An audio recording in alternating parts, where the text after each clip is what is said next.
I have 2 dogs. Yeah, the second one was unplanned. He's a rescue. Any of you guys rescue pets? Oh, yeah. It's fine. Or you know what? You can just buy them and say you rescue them. But when you get a rescue, they do this thing where you take them to the vet right there. So I took him to the vet, and the vet comes out, and she's like, okay, he's going to be fine, but he does have heart failure. Here's his medication, and here's the bill. And I looked at it, and I was like, wow, no wonder this dog was free. That's my one dog. My second, he's old. He turned 15 recently. Yeah, it's nice. Nice. Yeah. Basically, I live in a dog hospice. It's really sexy over at my place. Last time I had a guy come over, he was like, Kristin, I want to give you an erotic massage. Right? I was like, that sounds good, but can you give me one better and rub my dog's arthritis leg? Oh, I fixed it. I know, women fixing mics. Oh man, I don't know who to be more jealous of at this table. I know she's in the bathroom, but like, am I more jealous of the girl who just got engaged or the girl who just dumped a doctor? You know what I mean? I don't know. I love how like women, we do this. When we talk about guys we're dating, we always mention their profession like it's important, right? Like, this is Tom, he's an engineer. It's like how my mom mentions like the race of people she meets in stories, and it's like not relevant at all. She's like, we met a lovely couple at dinner. They live near us. We're gonna meet them. It's gonna be great. They were black. I was like, okay. Oh, mom. Yeah, so I am fully vaccinated. Woo! Yeah, thank you. Which, according to the CDC, means that I can continue to kiss my dogs right on the mouth. So that's good. People were talking about the pandemic a lot. I really was not productive over the pandemic, right? I read that Shakespeare, I don't even know, Shakespeare wrote King Lear in quarantine. All I did was write lies in my food journal. I watched a lot of reality TV, you know. I would get along with my friend's girlfriend, I guess. Yeah, like 90 Day Fiancé, watch that one? Yeah. Oh God, I bet you're on TV. Or Real Housewives? Yeah. So good. There's something about drunken women in their 50s yelling at each other. I find it calming. It reminds me of my childhood. So I did what every other comic did during the quarantine. I started a podcast. Woo! Yeah. It's not doing too well. In fact, we did get one review from my father, and I'd like to share it with you. This is true. This is from my dad. You can see on the icon is dad with the little man playing golf.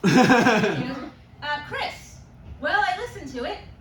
Some parts were funny, but some were not. I want to tell you the truth.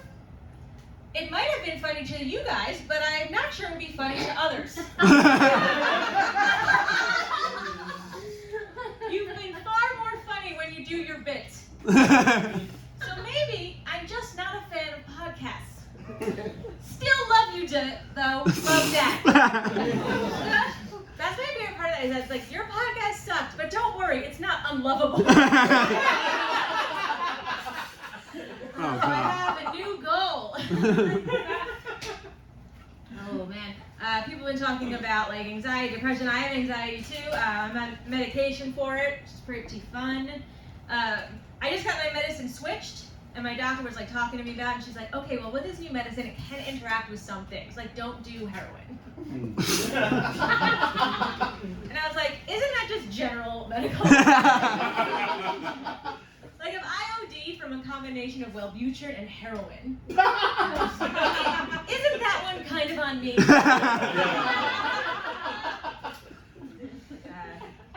I can't sleep. That's not how I can't fall asleep. My boyfriend can't sleep either. He told me he can only fall asleep to white noise. Yeah. Yeah, so now whenever he stays over, I have to play country music.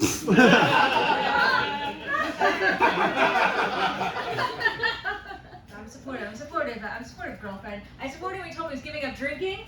You know, that's healthy, that's good. I didn't know it mean he would order Shirley Temples every week. Not a good look.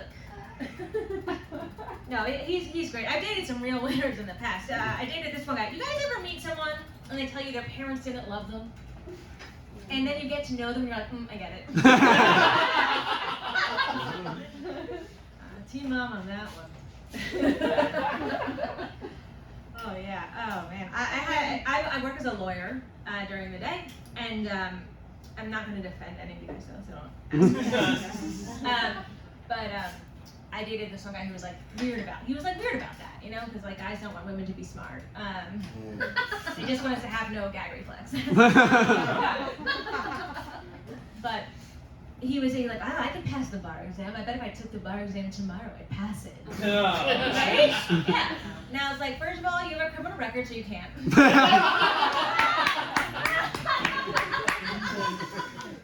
But also, like, who needs that guy, right? That's like you're at the scene of an accident and someone gets hurt and they're like, oh my God, is anyone a doctor? And this asshole's like, I'm not, but I could have been. I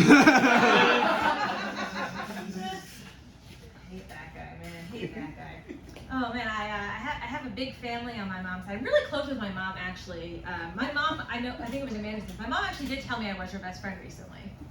But here's the thing, she just said it for the first time recently. I'm in my 30s. How did it took so long? Like, who died? I am a woman in her 30s, and I also during the pandemic I got my eggs frozen. And I gotta tell you, I was really mad because on Mother's Day, they did not get me anything. It's fucking rude. Yeah, so I'm dealing with that. But I also just found out I have HPV, and that makes me feel young. So I'm doing okay. So I am close with my mom, right? We're pretty tight.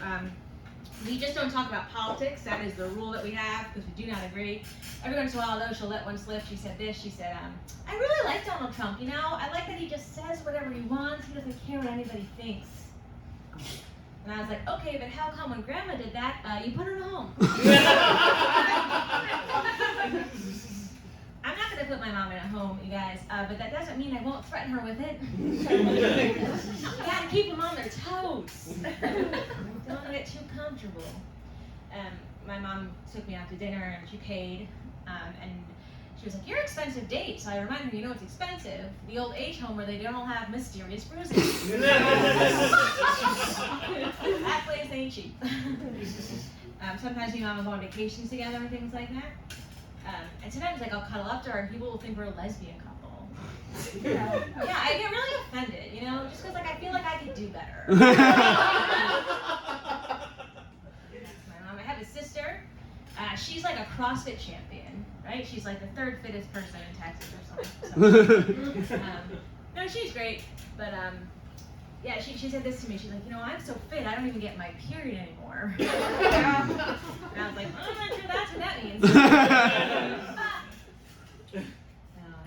On my mom's family, I was saying it's a big Italian family on my mom's side. So usually when we would like have dinner and stuff, I'd have to decide who I'm going to sit next to.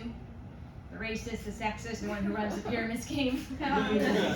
Always go for pyramid scheme in that situation, guys. You get a free shake. I got stuck next to the sexist. I have a stepbrother. He is a men's rights activist. This is true. He is fighting a good fight. Good for him. He told me, he said, Kristin, did you know there's a war on men? And I was like, Brad, do you know there's a war in your hairline? You are losing ground. I thought that would shut him up, and it didn't, right? Nevertheless, he persisted. He was like, well, how do you feel about the war on men? So I told him, I feel we need to send more troops. And you just got engaged. My best friend got engaged on Valentine's Day. So you guys think you're basic. Funny story, also engaged, stepbrother man's rights activist. How the hell? My best friend, though, she got engaged, and right before the engagement, she was like always freaking out, right? She's like, I think her boyfriend's name is Leland, and she's like, I think he might be like cheating on me. He's always like hiding his phone from me and like making secret phone calls. Turns out he was like planning this romantic proposal, which sucks because every time a guy's been hiding his phone from me and making secret phone calls, he's been cheating on me. Oh man. So anyway, my sister, she, the fit one, she told me that she's only eating free-range chicken now. Right? And I was like, why? Is it like healthier? Is it like better for working out? And she's like, no, it's more humane to the chicken. It doesn't make much sense. Why is it nicer to kill and eat the chicken that has a pretty chill life on a farm? Isn't it actually more humane to eat the chicken that's like, I live in a cage, they keep pumping me full of steroids, and my dad will not get off of it? That's just in my McNugget, man.